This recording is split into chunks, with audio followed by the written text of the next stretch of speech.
Gobierno de México.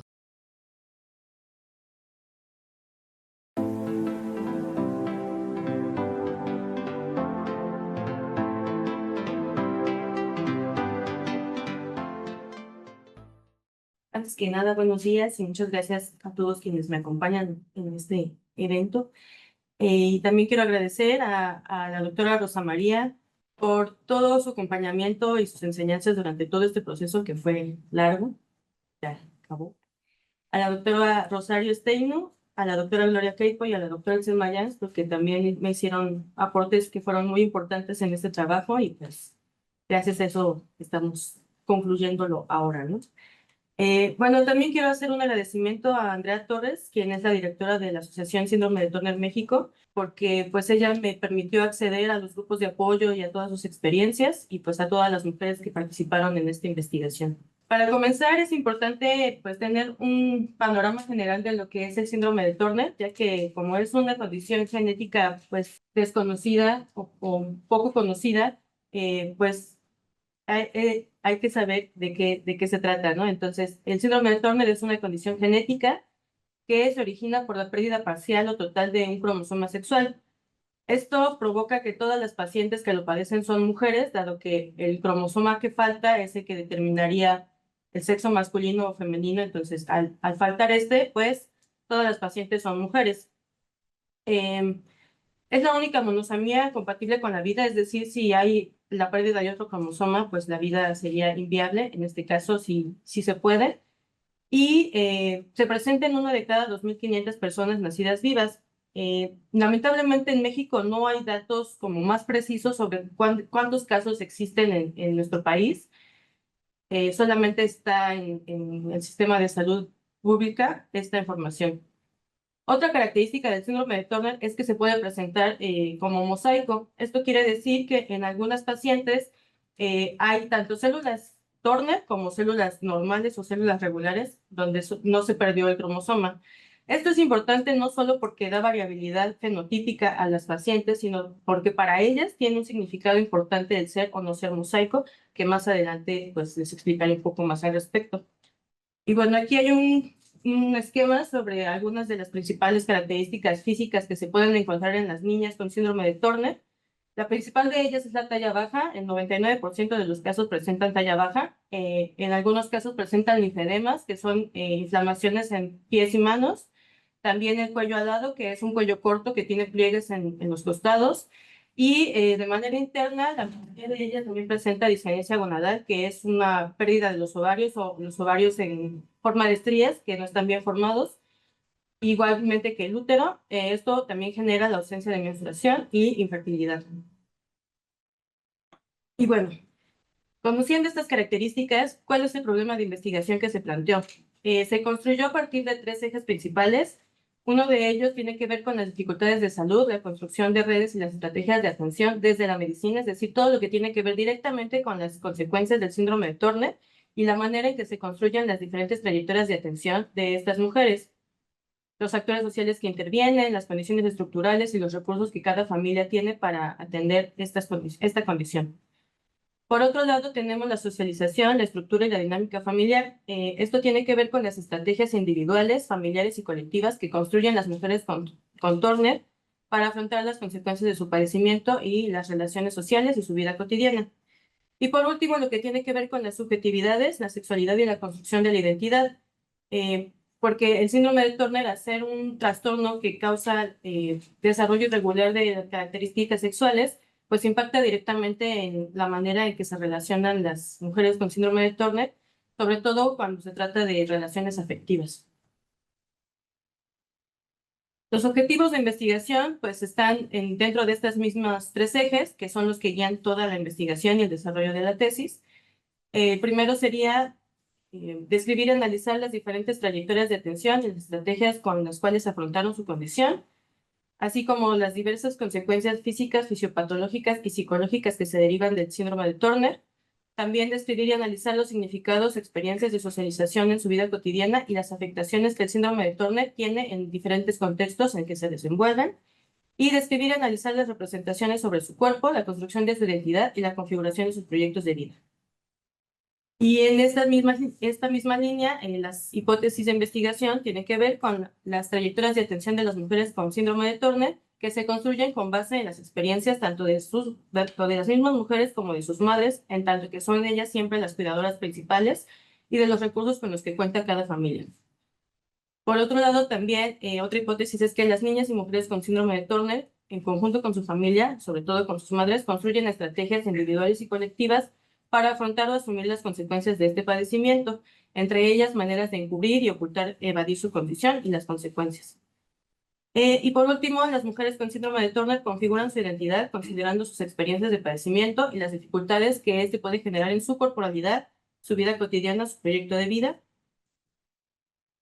Y como justificación, tanto personal como académica, pues yo tengo un interés particular por comprender los problemas sociales derivados de padecer una malformación congénita o de tener familiares que tengan padecimientos de este tipo.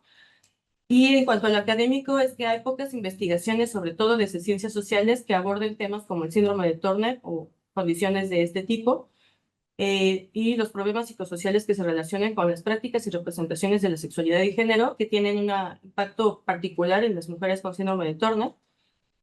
Y pues también puede aportar en los estudios del cuerpo, de la cronicidad, del estigma y la patología en antropología médica, también ser de utilidad para los médicos que se dedican a atender a niñas y mujeres con esta condición.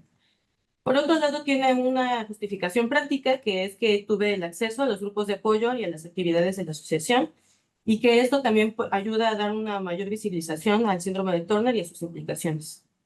De los conceptos y propuestas teóricas que recuperamos para el análisis de los resultados, tenemos las trayectorias de atención y significados de diagnóstico. Esto es útil para conocer, pues, desde el momento que se detectaron los primeros síntomas, cuáles fueron las estrategias que la familia y las propias pacientes o las propias niñas empezaron a ejecutar para atender estas consecuencias de la condición y qué significados le fueron dando a lo largo de su vida. Eh, por otro lado, tenemos los procesos de socialización primaria y de desarrollo psicosocial. Esto también es importante porque en el caso de las niñas con síndrome de Turner, la socialización también está impactada por su diagnóstico, por la manera en que los médicos las atienden, por las explicaciones que les han dado. Entonces, pues su socialización pues tiene implicaciones diferentes a las de otros niños, ¿no?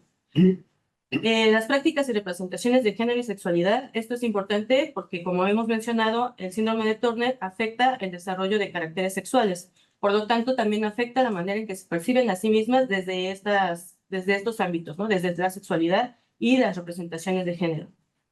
Y relacionado con esto, pues lo mismo impacta en la manera en que se ven a sí mismas, en cómo construyen su corporalidad a partir de las miradas de otros y a partir de su propia noción de sí mismas con esta condición. Y por último, la estigmatización y estrategias de encubrimiento. Es muy común que en condiciones como estas haya estrategias como para evadir la condición, para negar que se tiene un padecimiento. Y bueno, estas son bastante frecuentes en las mujeres con síndrome de Turner y también en sus familias. Sobre las clasificaciones médicas y nociones relativas al síndrome de Turner, esto es importante porque el título de la tesis es No estamos enfermos, es una condición de vida. Y esto es porque si bien dentro de la medicina el síndrome de Turner se clasifica como enfermedad rara, como desorden de desarrollo sexual o como malformación congénita, todos estos conceptos tienen una connotación que puede ser negativa para ellas, ¿no? Que para ellas puede ser estigmatizante porque pues hay una enfermedad aparte rara, hay un desorden y hay una malformación. Entonces, en la medicina tiene todo el sentido para el análisis, sin embargo, en la vida cotidiana de ellas pues sí tiene implicaciones psicosociales. Por otro lado, las clasificaciones como síndrome y condición son las que se utilizaron para desarrollar esta tesis, porque síndrome pues implica un conjunto de síntomas que son complejos y que pueden ser múltiples y variados, y condición es la manera en que ellas mismas denominan pues su padecimiento, ¿no? Esta es una condición de vida. El desarrollo de la investigación, sobre todo en el trabajo de campo, fue a través de la etnografía virtual, ya que esto se desarrolló durante la pandemia por COVID, entonces las condiciones eran de confinamiento, pero esto tuvo sus ventajas y sus desventajas. Por un lado, tuvo la ventaja de que yo pude acceder a los grupos de apoyo virtuales de manera relativamente fácil. Me invitó Andrea Torres, yo me presenté con el grupo, indiqué cuáles eran mis intenciones y mis objetivos. Sin embargo, pues una vez que yo me presento, sigue la dinámica de ella sin que noten mi presencia, ¿no? Esto me facilita a mí, pues, la observación. Y eso no quiere decir que yo no les haya dado como avances de cómo iba la investigación, incluso hasta ahorita ya les avisé que ya se concluyó y que ya está, ¿no? Pero bueno, ellas no notan mi presencia, ¿no? No notaban que yo estaba ahí tomando notas de cómo se relacionan entre sí. Por otro lado, tiene la ventaja de la flexibilidad de horario. Yo pude agendar hasta 4 entrevistas en un solo día y aparte de la diversidad geográfica, ¿no? Pude entrevistar a mujeres de Sinaloa, de Yucatán, de Guadalajara, de Oaxaca. Esto pues ayuda como a nutrir la muestra, aunque también, por otro lado, la desventaja es que hay un sesgo, en tanto que todas las mujeres que participaron pues son de un estatus social medio, todas con acceso a Internet, todas con acceso a la asociación, y bueno, esto sesga un poco la información, aparte de que no tuve acceso a las prácticas fuera de línea, ¿no? O sea, las prácticas presenciales. Como les he mencionado, estuve en grupos de apoyo, en 2 grupos de Facebook y 4 grupos de WhatsApp, en donde había no solo mujeres con síndrome de Turner, también mamás, uno que otro papá y algunos especialistas que atienden a niñas con Turner, sobre todo psicólogas. Se hizo un registro semanal desde el 28 de agosto del 2020 al 28 de agosto de 2022. Se inició y terminó particularmente en este día porque es cuando se conmemora el Día de Síndrome de Turner y entonces la actividad en esos días era mucho más fuerte y como más impactante, ¿no? Había muchos significados del Turner y muchas discusiones interesantes que me ayudaron también a comprender cómo se sienten ellas con esta condición. También pude participar en algunos eventos de la asociación y tener interacciones con otras mujeres que no estaban tal cual en los grupos. De las entrevistas a profundidad, las actoras principales pues fueron las mujeres con síndrome de Turner. Ellas tienen entre 25 y 55 años. Participaron 16 mujeres, a las cuales les hice de 4 a 5 sesiones de media hora a 2 horas. Las actoras secundarias fueron madres de niñas y mujeres con síndrome de Turner.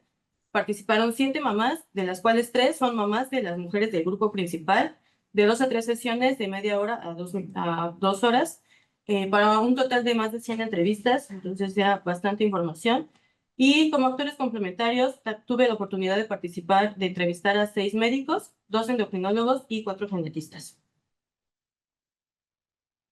Ya en la parte de los resultados, pues encontramos que los primeros signos y síntomas eh, dependen de la edad de diagnóstico, ¿no? En el caso de las que fueron diagnosticadas al nacimiento o en el primer año, el linfedema era el síntoma principal y era detectado por los médicos.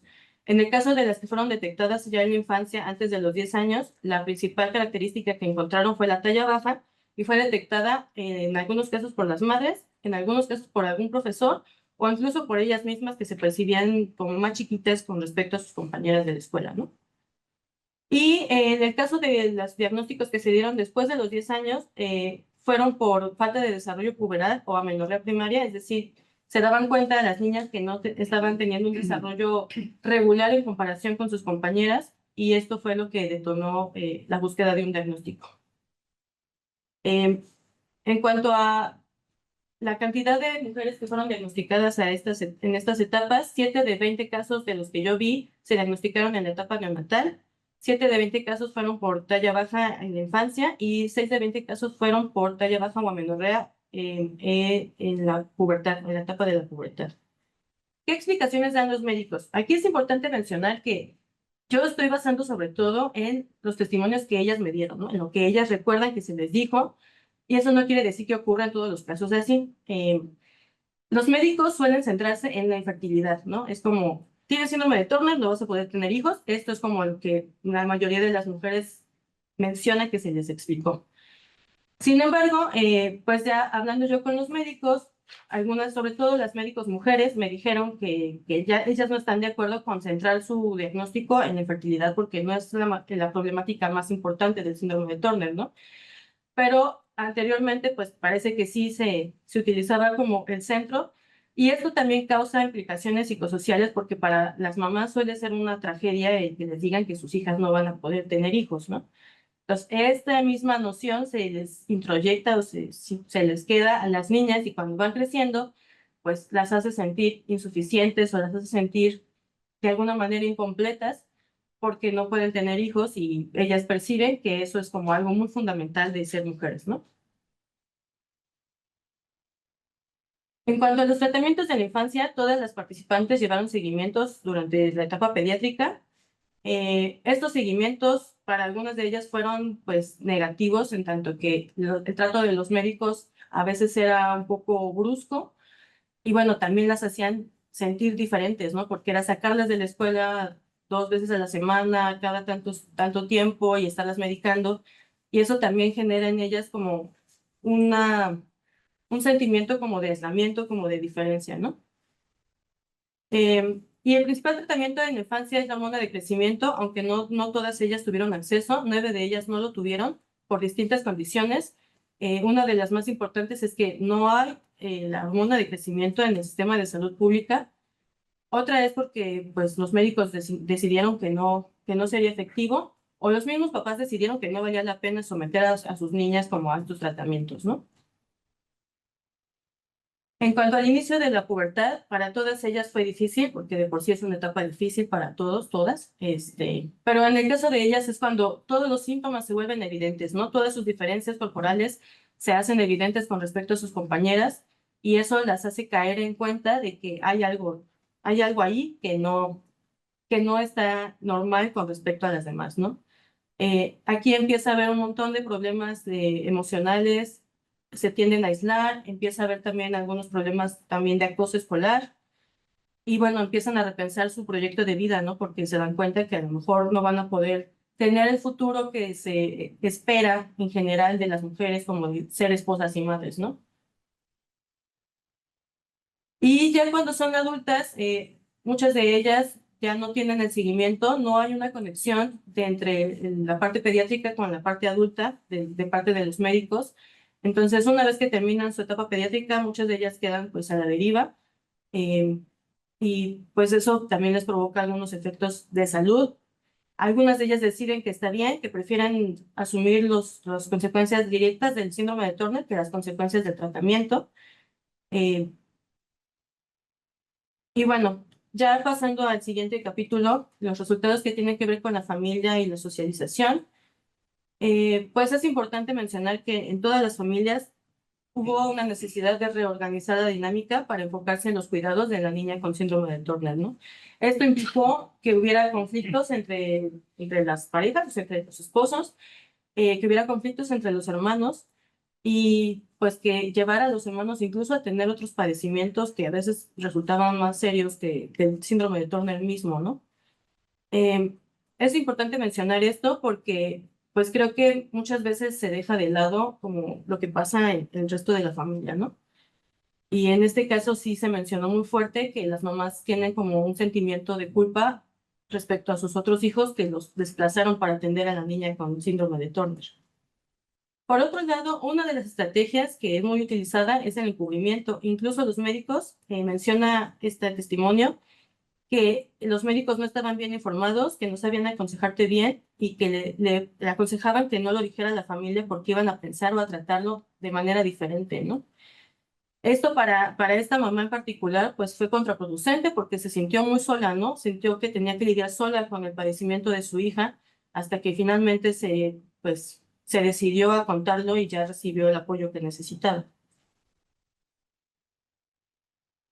La relación madre-hija en las niñas con síndrome de Turner es muy especial porque las mamás son el principal vínculo que tienen ellas, ¿no? Se crea una relación muy fuerte entre las mamás y las niñas con síndrome de Turner. A veces es una relación armónica de mucho apoyo, a veces es una relación un tanto conflictiva y codependiente, porque todas las mamás se sienten como con la necesidad de volcarse a los cuidados de sus hijas con síndrome de Turner, ¿no? Incluso aquí menciona una de ellas que cuando se lo confirmaron el diagnóstico, ella tuvo problemas de salud que incluso tuvieron que operarla, retirarle la vesícula, que ella está segura que eso tuvo que ver con el impacto del diagnóstico de su hija. Por otro lado, la influencia de las mamás en el desarrollo de las niñas con síndrome de Turner.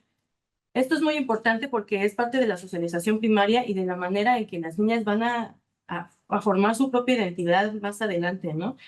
Ella menciona que su mamá le decía que tenía cuerpo de boiler, ¿no? Pues que le recalcaba mucho sus características físicas del Turner y que, bueno, esto fue duro Sin embargo, más adelante le sirvió para que el bullying que le hacían fuera de su casa ya no lo sintiera tan fuerte, ¿no? Porque ya estaba como acostumbrada a que le dijeran esas cosas. Sin embargo, sí tiene ella bastantes problemas psicosociales y de relacionarse, pues debido un poco a esto también, ¿no? En cuanto al desarrollo personal y la vida cotidiana, la mayoría de las mujeres con las que yo trabajé tienen licenciatura por lo menos. Algunas tienen posgrado, 9 tienen licenciatura, 5 tienen maestría, una ya tiene un doctorado y la otra de ellas ya está estudiando su doctorado. Otra de ellas tiene un grado técnico superior, otra tiene estudios de licenciatura recién iniciados y una de ellas es niña, entonces está apenas en la primaria. Esto quiere decir que a pesar de que el síndrome de Turner puede tener varias consecuencias de salud importantes y también psicoemocionales, eso no limita su desarrollo pues, personal y profesional, ¿no? Sin embargo, tiene otra desventaja que es que su apariencia de talla baja y de pues, desarrollo irregular de caracteres sexuales las hace parecer más chiquitas, o sea, más infantiles, y eso también los refuerza la familia, ¿no? Es como las mismas familias las hacen como las niñas eternas, es como tú eres mi niña y tú no te lleves con ellos porque está chiquita y así. Y también se refuerza con el no acceso a situaciones cotidianas, ¿no? Como a ciertos lugares en donde por su talla no pueden acceder, o incluso a la ropa. Encontrar ropa para su trabajo es bastante complicado porque tienen que ir a la sección infantil, pues ahí no van a encontrar, no sé, un traje sastre o pues, un vestido bonito para ir a trabajar, ¿no? Entonces, es también parte como de las estrategias que tienen que buscar la manera de, no sé, arreglar su ropa o comprarla en internet para que encuentren la talla que les queda mejor. Y bueno, muy relacionado con esto, tenemos esta otra parte de resultados que habla sobre el cuerpo, la autoimagen y la autoestima. La mayoría de ellas tienen una autoimagen negativa. Dos de 16 tienen una percepción positiva de sí mismas, solo dos de ellas dijeron que sí, que están conformes con su cuerpo, con cómo se ven. 5 de ellas tienen todavía una percepción negativa, sí mencionan mucho como que, pues, que son insuficientes, que no tienen mucho que ofrecer, que pues, quién las va a querer viéndose así. Y 9 de 16 han logrado aceptar su cuerpo y mejorar su autoestima, aunque todavía no están completamente conformes, pero pues han aceptado y han avanzado. Y relacionado con esto, hablando del mosaicismo, como el mosaicismo hace que haya características muy diversas entre cada una de las mujeres con síndrome de Turner, para ellas el ser mosaico representa un acercamiento a la normalidad. Entonces, está mucho dentro de los discursos esta frase de yo soy más normal porque soy mosaico, ¿no? Entonces, este testimonio nos habla de eso, de que yo como me veas no estoy enferma, yo soy un síndrome de Turner mosaico, a lo mejor no se me nota tanto, pero sí lo tengo. A mí sí me ves como una persona normal. A otras, por ejemplo, a lo mejor sí les notas algo por la estatura y por otras cosas, pero si yo ando en la calle, a lo mejor nadie se entera que lo tengo. Eh, Esto es importante porque también genera como ciertos conflictos entre las propias chicas con síndrome de Turner, entre que si tú te ves diferente, que si tú por qué no te maquillas, que si tú por qué no sé qué. Esto es interesante y habla también de cómo configuran su identidad Turner a partir de una negación del mismo, ¿no?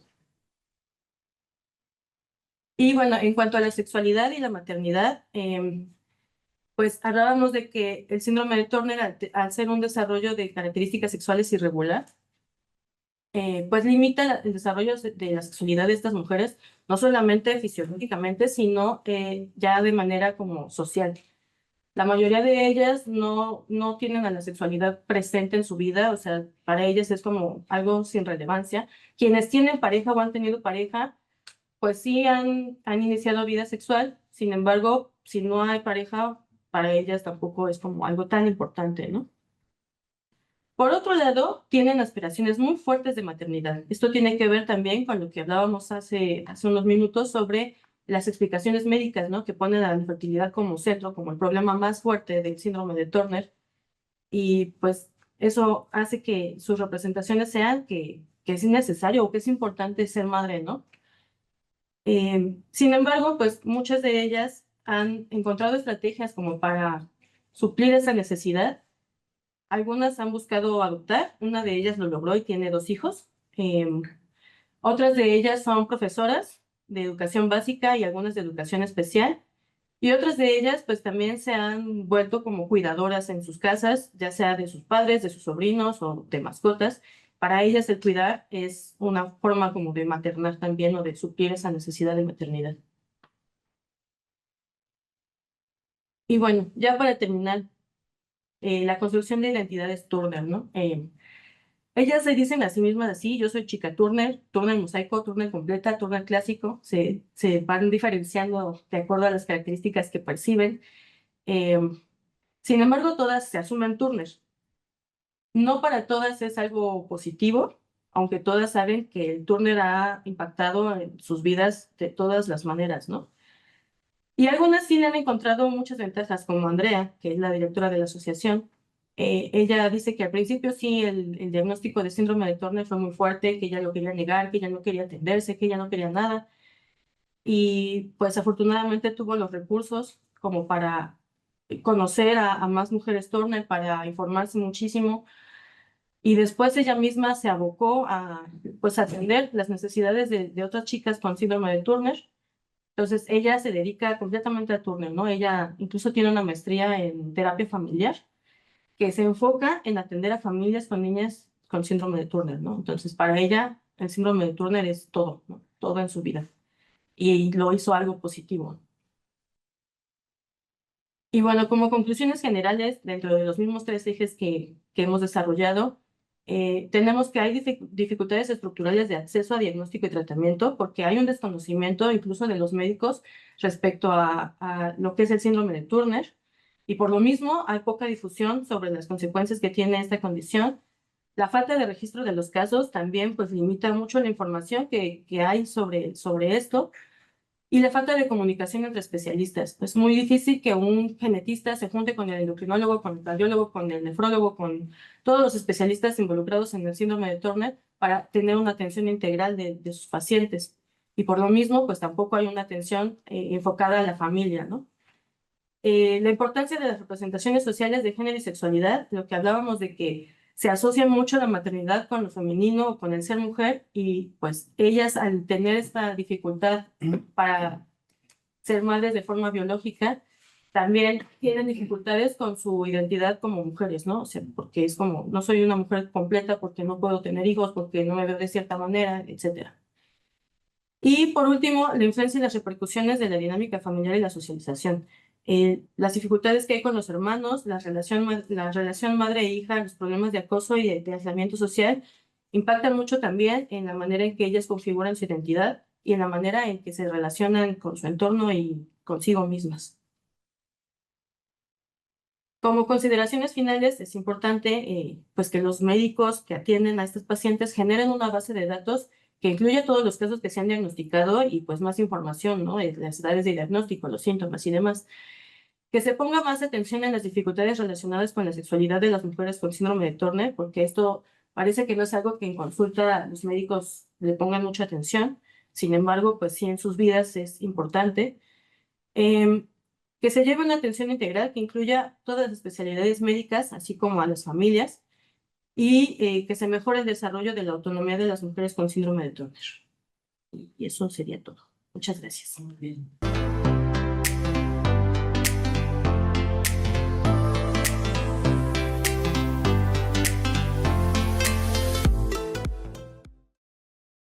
Gobierno de México.